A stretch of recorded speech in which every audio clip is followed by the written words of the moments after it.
Is anybody going to look? Huh? What about you? You going to look?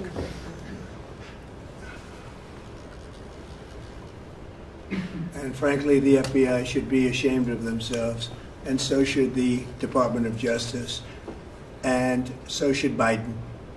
Okay? Next, sir, we have an executive order for your attention. We've taken action against a number of law firms that have participated either in the weaponization of government, the weaponization of the legal system for political ends, or have otherwise engaged in illegal or inappropriate activities. The law firm of Jenner and Block is one of these law firms. This is a law firm that, as you know, employed Andrew Weissman after he came off of the Mueller investigation. It's a law firm that's engaged in invidious racially and sexually discriminatory practices.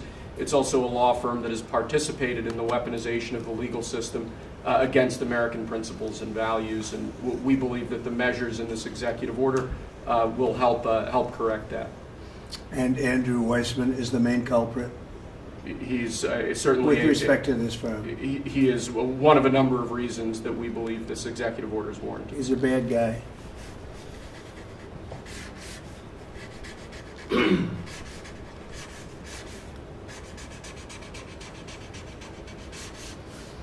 Okay.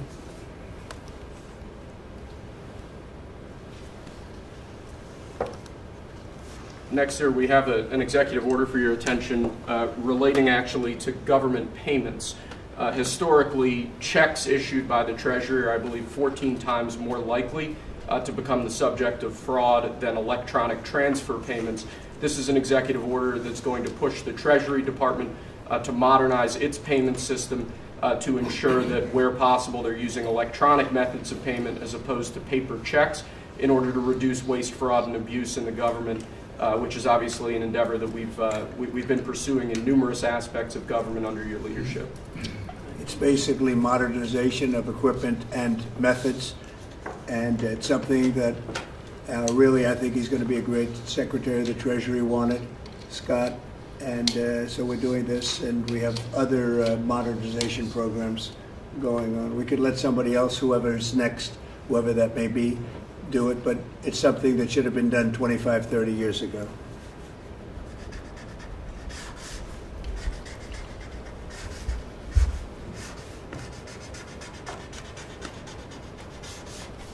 Okay.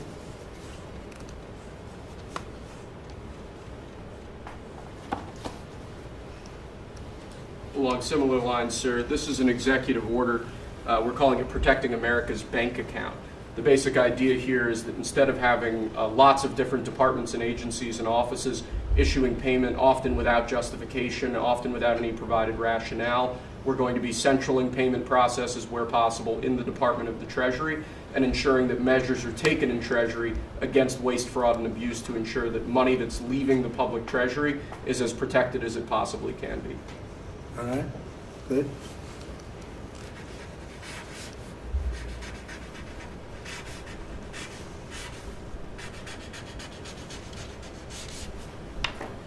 Many of these things should have taken place decades ago or longer. Lastly, sir, we have an executive order for your attention on the very important subject of election integrity. We believe that this executive order is the farthest reaching executive action taken in the history of the Republic to secure our elections. Among numerous other aspects of this executive order, this is going to cut down on illegal immigrants on the voter rolls, ensure that the Department of Homeland Security and the data that they have available is being fully weaponized to ensure that illegal immigrants aren't voting. This will include a citizenship question on the federal voting form for the first time. This executive order instructs the EAC to cut federal funding to states that don't take reasonable steps to secure their election. This calls on the Department of Justice to vigorously prosecute election crimes, particularly in states that we don't believe are in compliance with federal law around election integrity. I could go on and on for a while, sir, but the compliance with National Election Day rules, cracking down and investigating and prosecuting foreign interference in our elections, revoking President Biden's Executive Order 14019, which essentially weaponized government to corrupt and pollute our election process. There's a lot in here, but we believe that these are very important steps that we need to be taking as an administration at your direction to ensure that our elections are as secure as they possibly can be. Okay, you all understand that? Yes. Election fraud, you've heard the term. We'll end it, hopefully. At least this will go a long way toward ending it. There are other steps that we will be taking in the coming weeks, and we think we'll be able to end up getting fair elections. Perhaps some people think I shouldn't be complaining because we won in a landslide, but we got to straighten out our election. This country is so sick because of the election, the fake elections and the bad elections, and we're going to straighten it out one way or the other.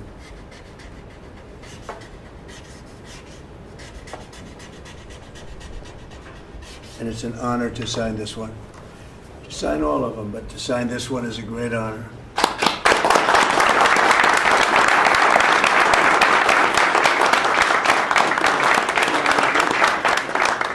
Thank you very much. Sorry, sir.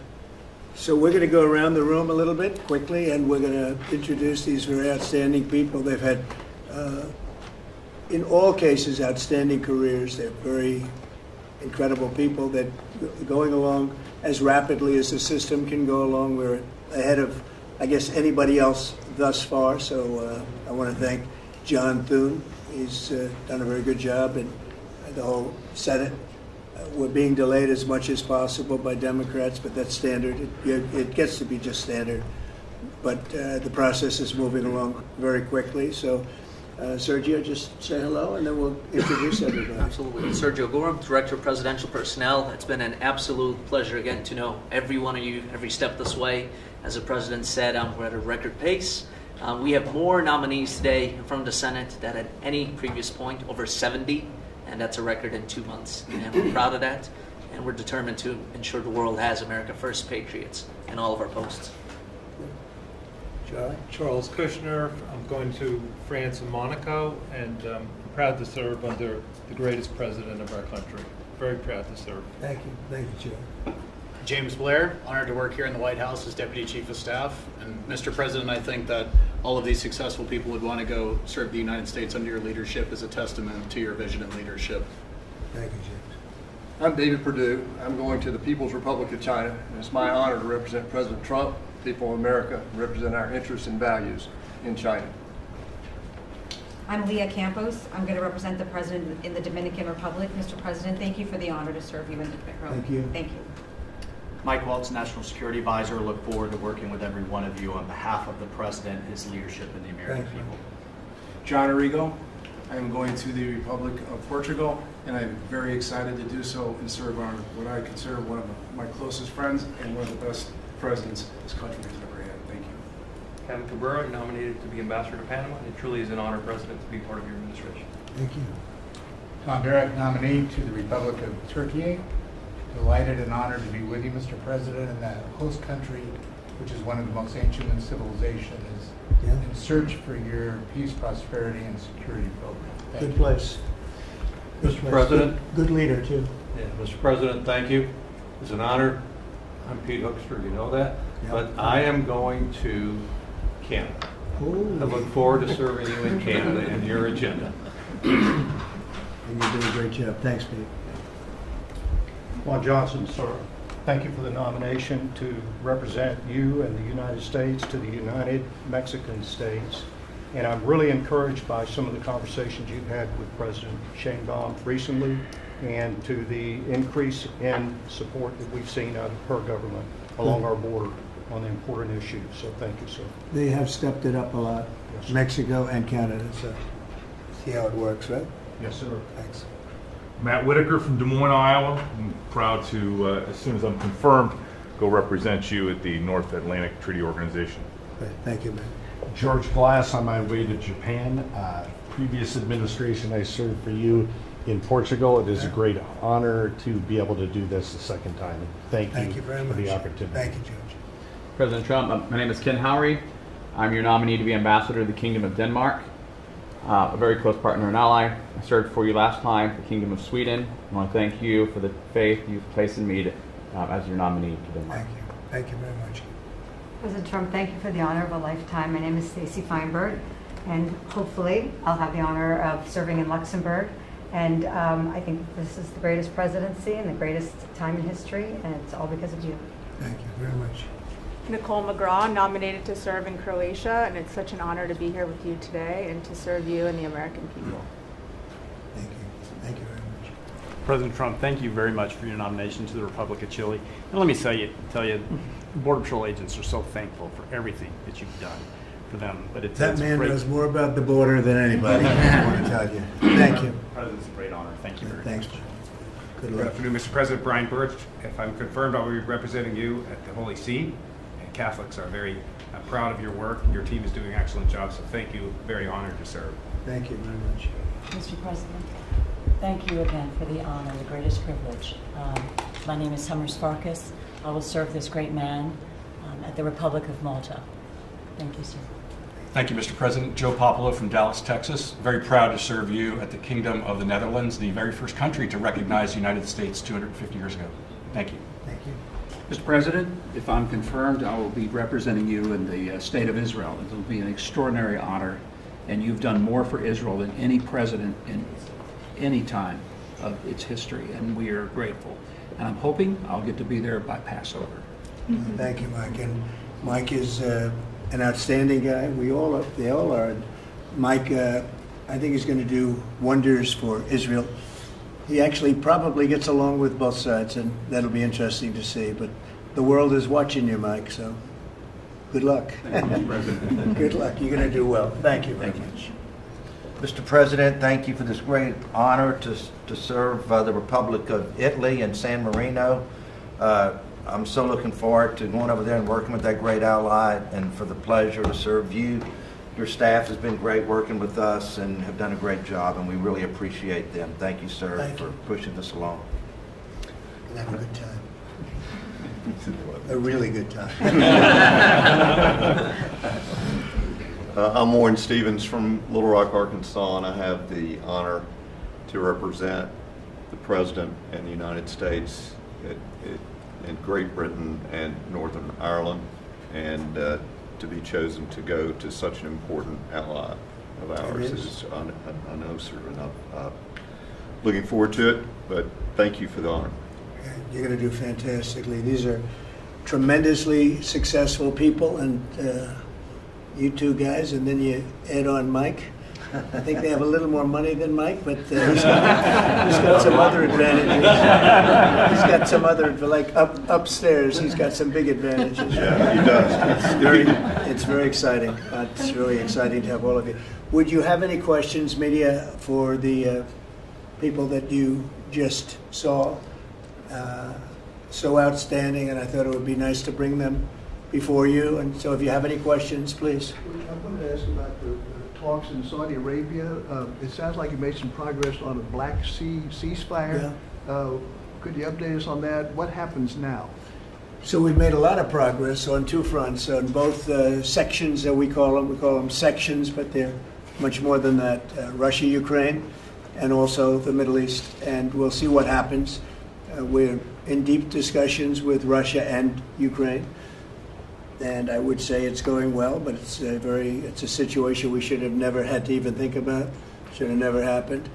And on the Middle East, that's been going on for a lot of years, centuries and centuries. It just keeps going, and we are making a lot of progress. So that's all I can report. But some very, very big talks are going, and detailed talks are going on right now on both fronts.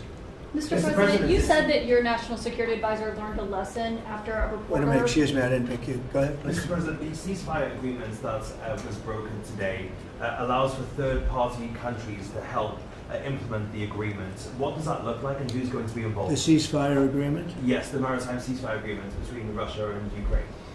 Well, they're going to get together. Look, it's they agreed to something, and it got broken. There's tremendous animosity. There's a lot of hatred, as you can probably tell, and it allows for people to get together, mediate it, arbitrate it, and see if we can get it stopped, and I think it will. That'll get stopped. What countries are you looking to work with, sir, to help implement and monitor that ceasefire? We have other countries involved, and they're involved very strongly in the process, and that'll be resolved. That's Actually, as bad as it is, that's the least of the problems. So we'll get that resolved. And we are being aided by other countries too. Yes, please, please, Brian. Tomorrow, the subcommittee on DOGE is going to review funding for NPR and PBS. Now, every Republican president has always promised to take away this money that's going to these two public news outlets. If they're successful, I know Senator Kennedy has backed it, Marjorie Taylor Greene, Congress has backed it. Would you be interested in defunding and taking away taxpayer dollars to NPR and PBS? Well, I would love to do that. I think it's very unfair. It's been very biased, the whole group. I mean, a whole group of them. And frankly, there's plenty look at all the media you have right now. There's plenty of coverage. I was from a different age, and they spend more money than any other network of its type ever conceived. So the kind of money that's being wasted, and it's a very biased view, you know that better than anybody. And I'd be honored to see it end. We're well covered. Look at all the people that we have here today.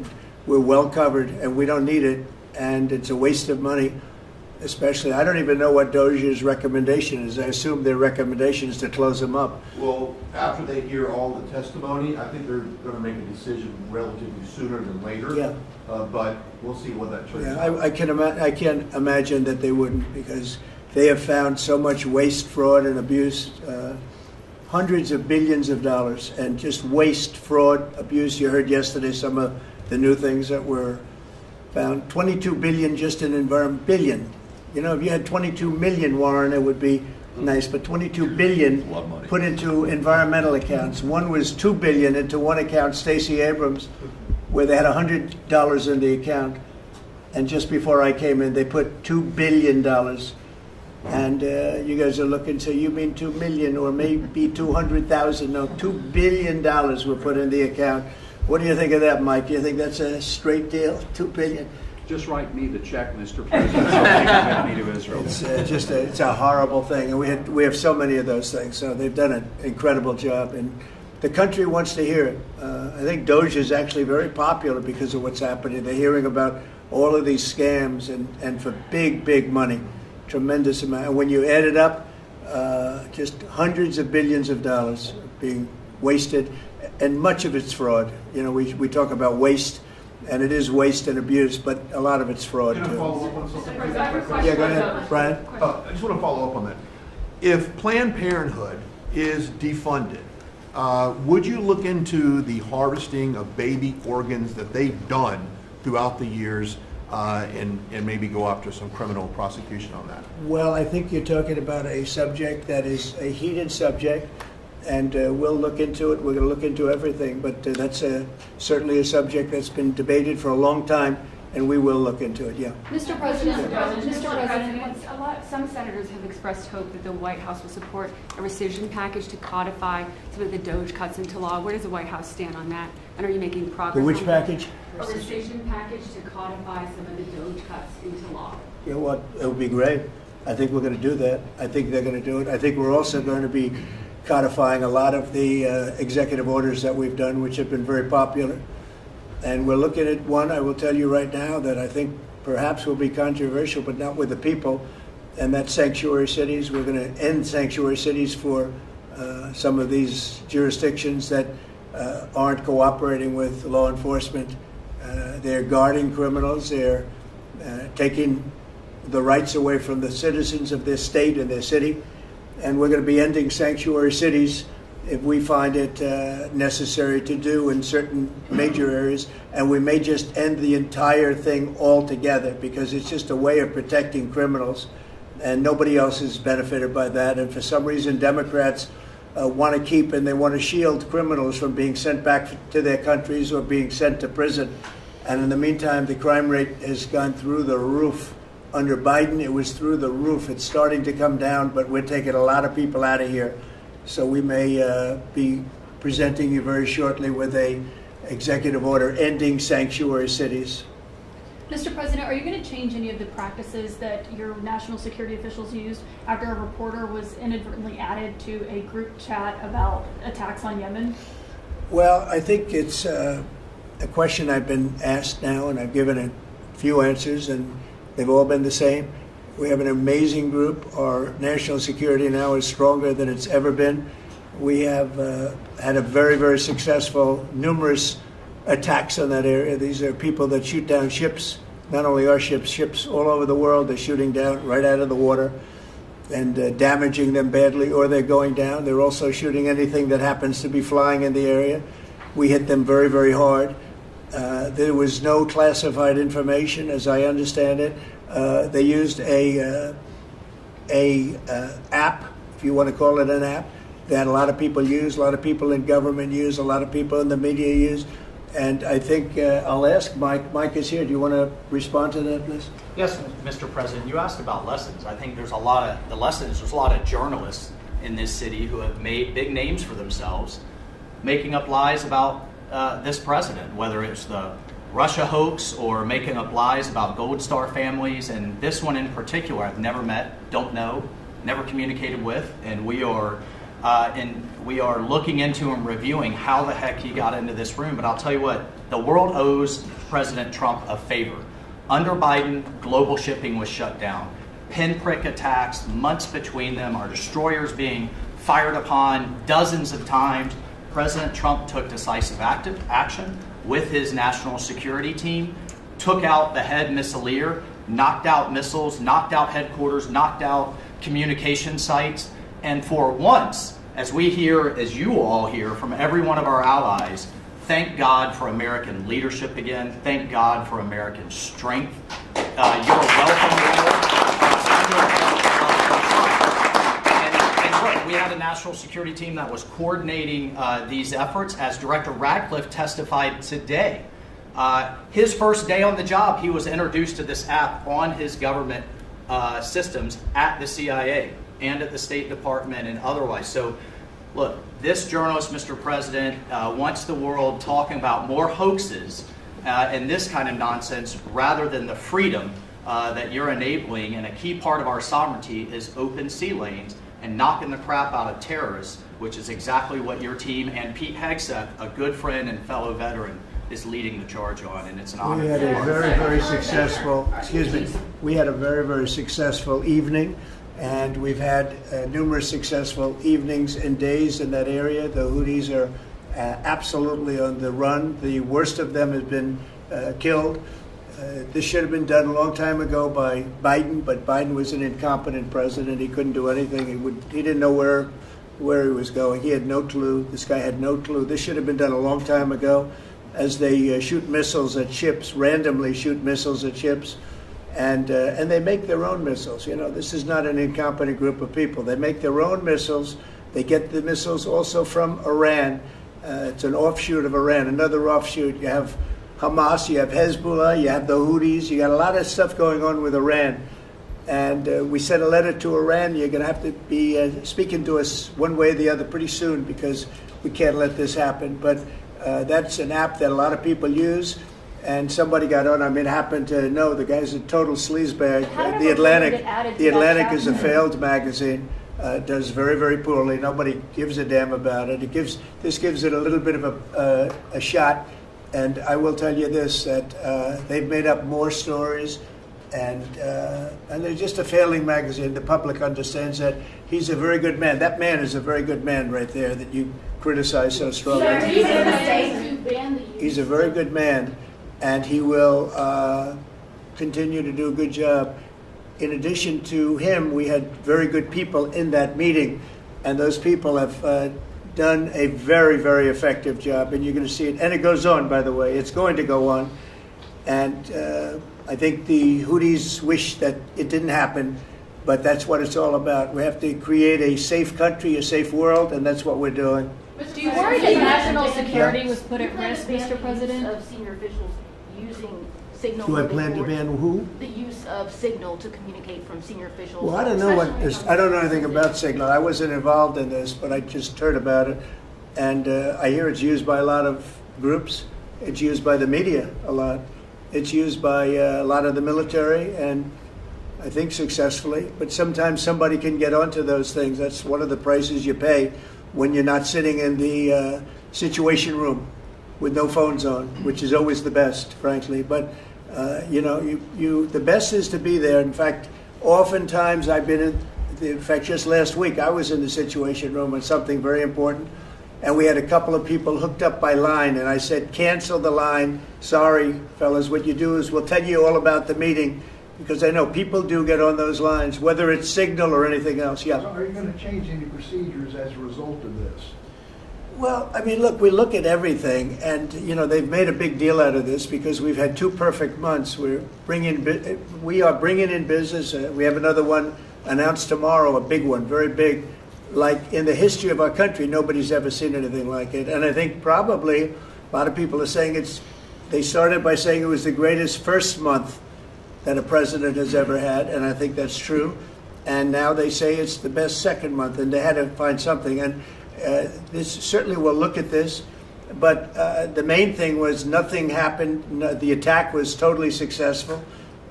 It was, I guess, from what I understand, took place during, and it wasn't classified information. So this was not classified. Now, if it's classified information, it's probably a little bit different. But I always say you have to learn from every experience. I think it was very unfair the way they attacked Michael. He's a good person. The person that was on just happens to be a sleazebag, so maybe that's just coincidence. I don't know. But you are going to conduct an investigation. Would it be a problem if the Mr. Atlantic released all the text messages if they're not classified? Well, I don't know. I'd have to ask the military about that because maybe you wouldn't want that. I don't know. I will say this: that from what I heard, the man that we're talking about, who's not somebody that I don't think most people have ever heard of, he left. He found it very boring, and he left early. He got off the line very early. So I can't speak to it other than that. So he's made up a lot of stories, and I think he's basically bad for the country. But it's a failing venture, very failing venture. They're very upset. And a thing like this is publicity for them. But I don't think we should allow people that are very good, like that man sitting right at the end of the table who's done a great job, we shouldn't allow them to be hurt by it. Mr. President, can I follow up on that? Yeah, go ahead. Are you saying you're okay with the continued use of Signal by administration officials? No, that's not what I said. I said we'll look into it, but everybody else seems to be using it. It seems to be the #1 used device or app, whatever you want to call it, and we will certainly look. If it was up to me, everybody would be sitting in a room together. The room would have solid lead walls and a lead ceiling and a lead floor. But, life doesn't always let you do that. In the meantime, the attack itself that we were talking about and discussing has been an unbelievable success. But you will conduct an investigation, is what you're saying into this. We'll look into it, sure. Mr. President, I would look into it, sure. I want to look into the FBI or anything like that. I would ask them. It's not really an FBI thing. It's really something having to do with security. Security, like, will somebody be able to break in? Are people able to break into conversations? And if that's true, we're going to have to find some other form of device. And I think that's something that we may have to do. Some people like Signal very much. Other people probably don't. But we'll look into it. I think, Michael, I've asked you to immediately study that and find out. If people are able to break into a system, now in this case it wasn't that this attack was going on and nobody found out anything. And again, the person that was on, as I understand it, he left very early because he didn't find it very exciting. But I think it's something you should look into. Yes, sir, we are. We have our technical experts looking at it. We have our legal teams looking at it. And of course, we're going to keep everything as secure as possible. No one in your national security team would ever put anyone in danger. And as you've said, and we've repeatedly said, the attack was phenomenal and it's ongoing. But the media wants to talk about everything else except for the hostages you're getting out of the Middle East, Iran on its back foot, sea lanes getting reopened, peace in Europe. As we just saw today with a Black Sea ceasefire, we were just on with Steve Witkoff, myself, our team in Saudi Arabia. They want to talk about all this other stuff except for your amazing successes and the successes of your team. One of the other things, and sometimes you have to move very quickly, and there are other devices that are very good, but they are very, very cumbersome, and you're not able to use them and from a practical standpoint. So all we can do is find out the best we have with modern technology. They'll probably get better over the years. Yeah, go ahead. Sir, on the Black Sea, so the Kremlin has said that there are several conditions that would need to be met for this agreement to happen. This includes sanction relief for banks and some companies. Did the U.S. agree to all of those conditions that they laid out? They will be looking at them, and we're thinking about all of them right now. There are about 5 or 6 conditions. We're looking at all of them. The White District has said that it's looking into how a journalist got added to that signal chat. Is it possible that there could be a firing of even a lower mid-level official once that person is identified? About what? About the signal chat that we've been discussing. We've pretty much looked into it. It's pretty simple, to be honest. It's not. It's just something that can happen. It can happen. You can even prepare for it. It can happen. Sometimes people are hooked in and you don't know they're hooked in. They're hooked into your line and they don't even mean bad by it. But it's not a perfect technology. There is no perfect technology. The really good ones are very cumbersome, very hard to access. And I think we're going to look at, we always want to use the best technology. This was the best technology for the moment. But again, it wasn't classified, so they probably viewed it as being something that wasn't that important. And it obviously, with the attack being, I mean, I don't know if it's been read out to you yet, but that attack was a tremendous success for the U.S., a tremendous success. Who said the information, Go ahead, was please. not classified? Do you think that Mike Waltz made a mistake, and does he need to apologize? No, I don't think he should apologize. I think he's doing his best. It's equipment and technology that's not perfect, and probably he won't be using it again, at least not in the very near future. What do you think? That's sir. I agree with you. Let's get everybody in the room whenever possible. A lot of times you find out defects by exactly things like that, but I don't think it's something we're looking forward to using again. We may be forced to use it. You may be in a situation where you need speed as opposed to gross safety, and you may be forced to use it, but generally speaking, I think we probably won't be using it very much. The Secretary of Defense, on that chain, the Secretary of Defense, Pete Hegseth, and J.D. Vance, the Vice President, said that the Europeans were freeloading. Do you agree with that assessment? Do you really want me to answer? Yes, Yeah, I think they've been freeloading. The European Union's been absolutely terrible to us on trade, terrible. And as you know, NATO, I got them to pay hundreds of billions of dollars. They were way behind. And if you look even, if you look at Ukraine, so we're in for $350 billion because of Biden. Should have never happened, this war. All these dead people should not be dead. All these broken cities that are demolished down to the ground, those gorgeous towers, the most beautiful in the world, the most beautiful spires in the world. The spires in Ukraine were said to be the most beautiful of all. Just about every one of them is lying on its side in a million pieces. It's so sad to see what's happened to a heritage. No, I think that when they say the European Union and you could say NATO also. Look, NATO, and I don't blame NATO for this. I don't blame Europe for this. I blame Biden for the fact that he didn't make them equalize. And to this day, I said to him, you got to catch up, you got to equalize. But why are they in for $100 billion and we're in for possibly $350 billion? It shouldn't be. It shouldn't be. And you could say more important for them because we have an ocean in between. So, you know, it's one of those things. You'll be seeing Liberation Day. I call it Liberation Day in America. You're going to be seeing on April 2nd. Didn't want to do it on April 1st for the obvious reason, April 2nd. But you'll be seeing tariffs. And I think I've been very fair. I have them set, but I think I've been very fair to countries that have really abused us economically for many, many decades. Mr. President, who told you that information was not classified?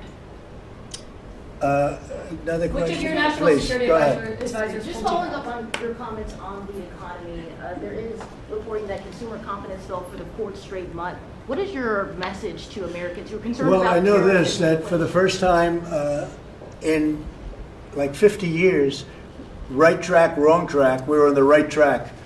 And I think people see that. And if you look at prices, prices are way down. You know, when I first came here, the first time I met with you people officially, they were screaming at me about eggs. I said, I've been here for a week and I'm being yelled at about eggs. Egg prices have come down 45–50% in the last week and a half. And our Secretary of Agriculture has done a great job, as you know, Brooke. She's done a fantastic job, and others working with her have done a great job. But we brought eggs down at a level that nobody thought we could get at. I inherited that situation, and I inherited a grocery situation. The groceries went way up, an old-fashioned word, but it's a very descriptive word. Groceries have gone through the roof. And I used to campaign on it. I used to say, we're going to get groceries down, and we have got it down. I watched a certain newscast over the weekend, and a congressman, Democrat congressman, said, well, Trump's done a lot, I agree. He's been great on the border, he's been great on the military, but he hasn't brought prices down. That's false. Gasoline's way down. Eggs are way down. Groceries are down, very substantially, but down. Almost everything's down. Now, I'd like to see interest rates come down a little bit, and you're going to see billions of dollars, even trillions of dollars coming into our country very soon in the form of tariffs, because we were abused by presidents that, frankly, in all fairness, it wasn't their expertise, but they had no idea what they were doing. Mr. President, you say tariffs will create more jobs here in America. Oh, so yeah, sure. It's which going to states- agree. which It'll states it'll create a lot of money and more jobs. But if you look, so in the last, these gentlemen would know about it, and ladies, because some of the ladies are great businessmen in this room that are becoming ambassadors. Great, really great, top of the line. When you look at the number of companies that have said, like, we're close to, I would say close to $4 trillion. We never had numbers like that. The #1 chip maker in the world from Taiwan coming in with $200 billion. We have Apple. Look at Apple. $500 billion. $500 billion. They're going to build plants all over the United States. They were all being built in China. You have many, many companies, and maybe above all, you have the car companies coming in at levels that nobody's ever seen before. We have Honda is opening up one of the biggest plants in the world in Indiana, and many car companies are coming in. We have AI. We're leading China by a lot in AI, and we're going to keep it that way because we've made it very good for them, and we're going to protect them once they're here. We'll protect them through taxes, through incentives, and also through tariffs. Thank you very much, everybody. Thank you very much. Thank you.